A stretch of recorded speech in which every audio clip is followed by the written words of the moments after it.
The things that I am checking right now probably aren't what you'd expect. Not the usual lists, not the obvious gaps, but after 20 years of doing this and watching how things actually play out, working every day, listening to our farmers in my day job, these are areas that quietly become problems first, and most people don't see them coming until they're already feeling it. Stay for these 5 areas, as I can guarantee no one else will cover this the way I'm going to. The world is shifting right now, not all at once. Some are dramatic shifts, headline-grabbing ways, but others are more hidden underneath. Things are moving under the surface. I see it in prices that don't come back down. I see it in supply chains that still function but feel tighter than they should. I hear it in conversations with people who are actually producing things, farmers, suppliers, people closer to the ground level. And after a while, you start to recognize the pattern. This is not collapse right now, it is pressure. And pressure has a way of showing up slowly, and then all at once in the places people didn't prepare for.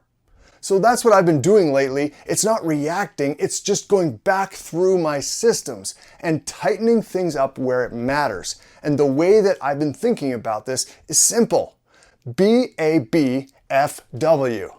I'm not going to break that down yet, but by the end of this video, it'll make sense why these are the areas that I'm paying attention to right now and why they might matter more than the more obvious ones. The first one is butter, and I get it. That sounds like a strange place to start, but this is one of those things that makes more sense the longer you've been doing this. For me, butter isn't just food, it's part of how I stay fueled. I eat a heavily animal-based diet. I've seen what that does for my energy, for recovery, and for consistency, and butter plays a role in that. It is very dense, energy efficient, and when you strip things down to what actually matters in a hard situation, fat becomes incredibly important. Not just calories, but usable energy. And this is where this connects to something much bigger. Because over the past few years, I've spent thousands of hours talking to farmers, guys working thousands of acres, like thousands of acres, tens of thousands of acres, and guys running hundreds and thousands of cattle. And the tone of those conversations has changed, and you need to know this. You might say, why do I care what farmers are saying? Well, if you like to eat, it's really important. So these conversations have evolved, not dramatically, but noticeably. They're watching input costs climb. Fertilizer, diesel, everything tied to production. And when you talk to enough of them, you realize that this is not just temporary pressure. It is structural. And that's what I pay attention to. Not what's on the shelf today, but what it takes to keep that shelf full. You see what I'm saying? There's also something else to this. Butter is one of those foods that gives you options. You can store it frozen like this is, and my hands are freezing right now. You can rotate through it easily. And if you need to, you can turn this into ghee, something that is shelf stable, something that doesn't depend on refrigeration. And when systems get stressed, these small flexibilities start to matter a lot more. This isn't about stockpiling butter. It's about recognizing signals. And this is a symbol of that. And building around things that hold value when conditions change. The next area that I've been checking is ammunition. And I want to be clear about how I look at this. This is not about fear. This is not about expecting conflict. It's about options. When systems are stable, most people never think about this. But when things stretch, even a little, you start to see how quickly options disappear. Ammunition covers 2 areas that matter in uncertain conditions: protection and procurement. This is getting heavy. Protection is the obvious ones. You want to have the ability to defend yourself if you ever had to. But just as important and often overlooked is the ability to hunt for meat. Because if access to food becomes inconsistent, even temporarily, that ability matters. And over the years, I've seen this pattern repeat. The moment people start to feel uncertainty, this is one of the first things to tighten up. From my experience, there will be a shortage, not because supply disappears overnight, but because demand shows up all at once. That's the part people miss. It's not whether something exists, it's about whether you can access it when you need it. So again, I don't overcomplicate it. I just check out where I'm at and make sure I'm not behind where I should be. Beef is the next one, and for me, this is a non-negotiable. This isn't just about preference, it's about function. Let me explain. Beef is one of the most complete foods you can build around. Protein for strength, fats for sustained energy, micronutrients that support recovery, clarity of thought, and resilience. And I've lived long enough to trust it. But again, this ties back to what I am hearing. When you talk to people raising cattle at scale, you start to understand how interconnected everything is. Fertilizer prices affect all aspects. Fuel affects transport. Feed costs ripple through the entire system. And when these pressures stack up, they don't disappear. They move forward to us. There's something about these conversations that sticks with you, because these aren't just opinions. They're realities from people whose entire livelihood depends on producing food. So hear me on this.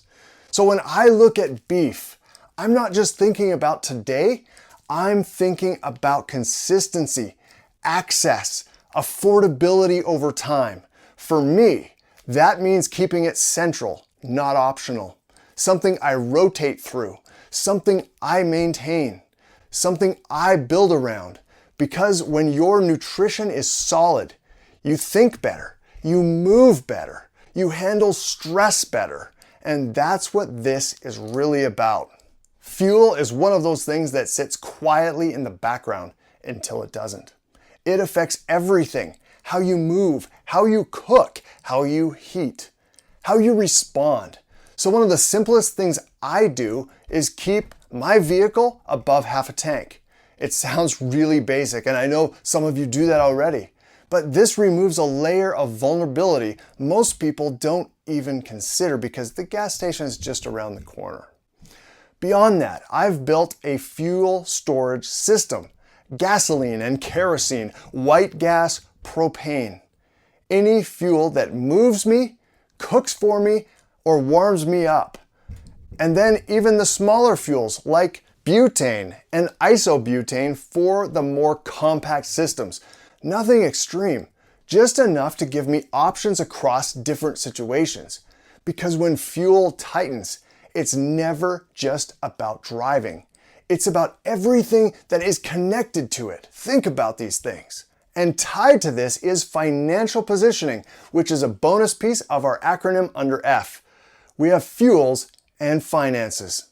This is something that I've paid more attention to over the years, not in a complicated way, just in a practical one. Liquidity, have some cash and some gold or silver for real tough times and our financial reset. Flexibility, have multiple ways of dealing with expenses. Reducing exposure where it makes sense, because financial pressure tends to show up before physical shortages. It's happening right now. And if you're watching that early, you can move before things get really tight. Again, this isn't dramatic. It's just awareness. Water is the last one, and in a way, it's the most obvious, but also the easiest for us to take for granted. I've taken it for granted in the past. Most people assume water will always be there because most of the time it is.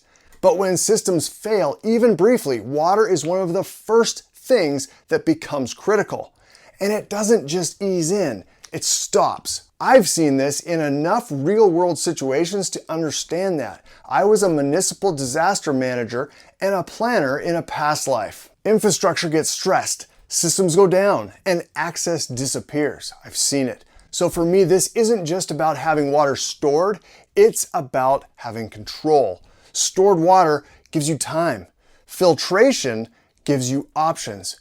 Once you have both, you are not dependent in the same way. And that shift from dependence to capability is everything. It's your independence. So when I step back and look at what I've been checking, it comes down to a simple framework: butter, ammunition, beef, fuels, and financial water. BABFW. I don't know how to say that, you can try it on your own, but it's a pretty good acronym.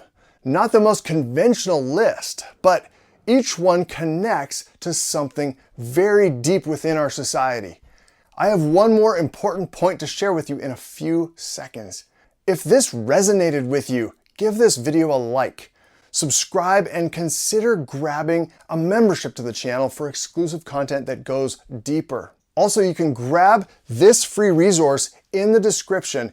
It is an 18-page guide to building your own 72-hour emergency go bag. There you will find links to my Amazon preparedness lists and my trusted freeze-dried food provider. One more important point. We just covered energy, security, nutrition, mobility, and sustainability. This isn't about reacting to fear.